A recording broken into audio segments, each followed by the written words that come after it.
Hello, I'm George from Ireland. Welcome back to my channel again. And I'm commenting on the murder of Brian Thompson, an American healthcare executive who was shot dead in New York. Is it 17 days ago? So, CEO of United Healthcare gunned down in Manhattan, right outside the Hilton Midtown. Now, a suspect has been arrested in connection with this. Luigi Mangione, charged with the murder, was actually arrested a few days later in Pennsylvania. Now, not going to prejudge the outcome of the trial. Of course, he's entitled to the presumption of innocence. But well, what was the motive? Whenever there's a crime, the police they ask that one. And now, what it appears to be, obviously, could have turned out to be wrong, was what Mr. Thompson was doing in healthcare. Now, this is not trying to justify the murder of Mr. Thompson. Murder is always wrong. You agree, you disagree with what his company was doing. Even what his company is doing is wicked. You shouldn't kill the guy. No, that's unacceptable, beyond unacceptable, a crime. But so these are two separate issues. Even had he not been shot, it'd be worth discussing this. And now Mangione, he suffers from spondylolisthesis. I hope I pronounced that correctly. That's pain in his lower back, and it's theorized that Mr. Mangione bore a grudge against United Healthcare and health insurance in general. But that is a rather feeble theory, partly because he was never a customer of United Healthcare. And Mr. Mangione seems to have written some sort of manifesto about this, a little bit like the Unabomber. But anyway, why do some people detest healthcare executives in the United States? Obviously, plenty don't. Some are rather pro them. All right, people need healthcare, and that's got to be paid for somehow. How should it be paid for? And generally speaking, in the United States, it's paid for by healthcare users directly or indirectly via insurance. Of course, there's Medicare, Medicaid. So certain categories of people will get some healthcare, not everything through that. There are indeed charities, some of which are partly government funded, so-called healthcare from what's it called, Planned Parenthood, but often it's providing something else. Um, and the Veterans Administration. I thought if you were a United States military veteran, you got all your health care for everything for free. But no, speaking to someone who advises veterans of the United States military on the benefits they can get, said, no, no, no, you would have to demonstrate that your condition arises from your military service. You caught this disease, you sustained whatever injury, and so on. So the United States is almost unique in the developed world in having very little publicly funded healthcare. Now, there was the Obamacare model, but let's call it by its proper name, the Affordable Care and Patient Protection Act. Much harder to argue against that. If you personally dislike Obama, you can then try and say that publicly funded healthcare is somehow an evil thing. But loads of things are publicly funded. I don't see why healthcare shouldn't be. But if you don't like publicly funded healthcare, that's absolutely fine. You don't have to use it, although often you still have to pay in for it. But loads of things are publicly funded. You know, the armed forces, the police, the courts, the prisons, legislatures, roads, and so forth, because Bill Maher, as he says, that otherwise, when you drive, you have to take your own road with you. There is such a thing as a public benefit, and someone else's health can impact me. If he or she is driving and whatever has a heart attack at the wheel, that's a danger to me. If I'm using the road, if I'm walking beside the road, and so on. So a healthy society, a happier society, a more productive society. I don't think any people are obliged to be healthy. I don't think there's exactly a right to health. Does that make any sense?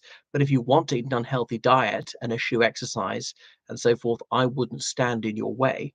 But now there are problems with publicly funded healthcare. The responsible end up paying for the irresponsible. People have more children they can provide for, and obviously pregnancy, childbirth. That's obviously very costly on any healthcare system. People who abuse drugs or whatever, or smoke or drink a lot, on the other hand, they die a lot sooner, and they need less routine healthcare. But it's a very American thing, this aversion to publicly funded healthcare, saying it must automatically be dreadful. Now, Benjamin Shapiro, do I pronounce it Shapiro? I think Shapiro actually, saying, well, the things are there's affordability, there's universality, and there's quality. You can only have two of these three things. If you have universal healthcare, to make it affordable, the quality of it has to be very, very low. I don't think that that's true. You look at countries like France with very high life expectancy, and it's not exorbitantly expensive. I don't think the quality is very poor and so on. Difficult to come up with a metric for this, but there are academic studies of this in peer-reviewed journals. Anyway, so it's just been proven by people who are experts in the field. The public fund of healthcare is better. It leads to better outcomes, to higher cancer survival rates, to longer life expectancy, to a higher quality of life, and so forth. So the government taking over healthcare, that's one of the arguments against it. But healthcare is the most already has been government taken over. In fact, is the most regulated thing ever. Rules about what medicines are licensed, what procedures are allowed, what you have to do to qualify as a doctor, nurse, dentist, a pharmacist, and so forth. The protocols to be followed, the forms to be filled out. So the idea that the government is not in charge is preposterous, even to the private sector providing it. Now, there's a perverse incentive because their business imperatives and their health imperatives, and when they collide, we know that business imperatives are going to win every single time.